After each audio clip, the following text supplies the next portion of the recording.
तो मित्रों, अपनी कथा के वक्तव्य के पहले आज फिर क्या बताऊं, यहां तो इस बार पीड़ा ही पीड़ा है मुझे मिली। मुझे समझ में नहीं आ रहा है कि बिहार के वर्तमान मुख्यमंत्री को हो क्या गया है। ये मुझे समझ में आया नहीं। कल का विधान परिषद का नीतीश का वक्तव्य तो नहीं कहूंगा, वक्तव्य मैंने जो बोलना चाहिए वो वक्तव्य होता है।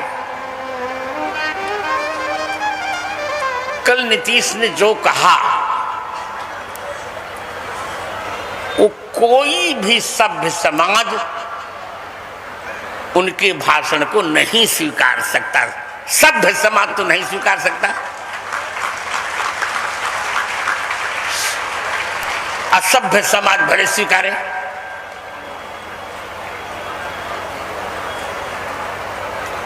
इस गलती पर तो राज्यपाल को चाहिए था कि वो अपने तत्काल प्रभाव से इस मुख्यमंत्री को बर्खास्त करते या राष्ट्रपति शासन लगाया जाता, दो में एक होता।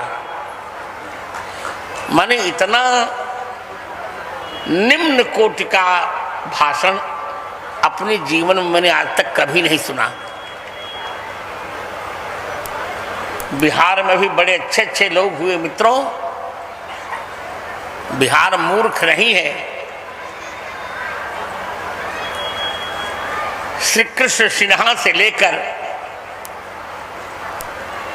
लोग कहते हैं कि लालू प्रसाद अशिष्ट है, पर इतनी अशिष्टता लालू प्रसाद ने भी अपने वक्तव्य में कभी नहीं की, मैं मानता हूं। इस व्यक्ति ने तो पूरी शिष्टता को ही ताक पे रख दिया। ये चाहता क्या है समझ में आता नहीं। पूरा इतिहास देख लीजिए, रामायण काल में इतना अशिष्ट कोई बोल नहीं सका। महाभारत काल में केवल दुर्योधन ने द्रौपदी जी के लिए एक अशिष्ट वाक्य बोला था, पर वो भी इतना अशिष्ट नहीं था। ये तो पूरा प्रजनन क्रिया की प्रक्रिया को ही ये बोल गया मूर्ख। तो क्या बिहार का सदन काम शास्त्र की व्याख्या का सदन है कि नीति शास्त्र की व्याख्या का सदन? ये मुझे नहीं समझ में आया।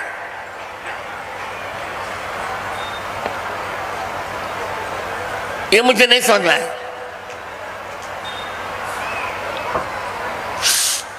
सदन होता है देश और प्रदेश की नीति निर्धारण के लिए। एक काम क्रिया के निर्धारण का तो सदन नहीं है। जो पशु भी जानता है ये कौन होते हैं बताने वाले। मुझे बहुत पीड़ा हुई। महिला आयोग क्षमा मांगने से क्या होता? आज क्षमा मांग कोई बात हुई? मां को गाली देकर फिर क्षमा मांगो।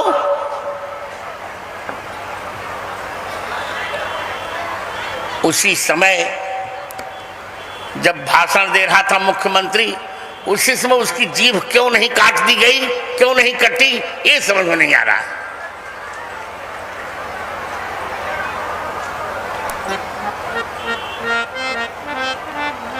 मेरा प्रश्न है कि क्या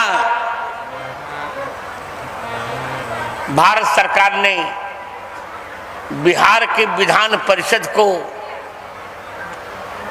वात्स्यायन शास्त्र की व्याख्या करने के लिए कहा? वो भी वात्स्यायन शास्त्र की व्याख्या नहीं है, ये तो कुत्तों की व्याख्या है। ये मनुष्य की व्याख्या ही नहीं है। ये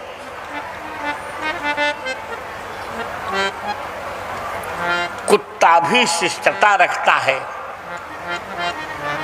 कल तो यहाँ के मुख्यमंत्री ने कोई शिष्टता नहीं रखी। बहुत खेद का विषय है ये। कृष्ण सिन्हा से लेकर बड़े अच्छे अच्छे मुख्यमंत्री यहाँ हुए, बहुत अच्छे अच्छे लोग, इसमें दो राय नहीं।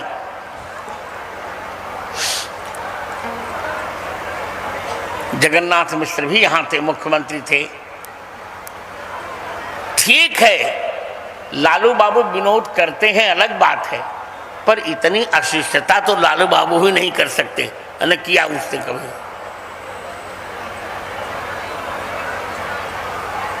तेजस्वी बाबू स्पष्टता कर रहे हैं कि आपने साइंस में जो पढ़ा वही तो कहा, तो क्या वही शास्त्र पढ़ाने मुख्यमंत्री आए विधानसभा में, विधान परिषद में? विधान परिषद में भारतीय संविधान के प्रयोग की व्याख्या की जाती है। वो काम संविधान के प्रयोग की व्याख्या तो नहीं की जाती विधानसभा में। तो जो कुछ हुआ ये बहुत दुर्भाग्यपूर्ण है। इसका 3 ही विकल्प है। पहला विकल्प, बिहार में राष्ट्रपति शासन लगाया जाता। यदि वो नहीं तो गवर्नर बहुत अच्छे हैं बिहार के, राजेंद्र जी, अपने तत्काल प्रभाव से इस अशिष्ट मुख्यमंत्री को इसके पद से हटाकर कोई शिष्ट मुख्यमंत्री रख दिया जाता। यदि दोनों नहीं हुआ तो ठीक है। अब तीसरा विकल्प तो आप लोग जान ही रहे हैं, अगले चुनाव में इसे दंड भोगना ही पड़ेगा। अब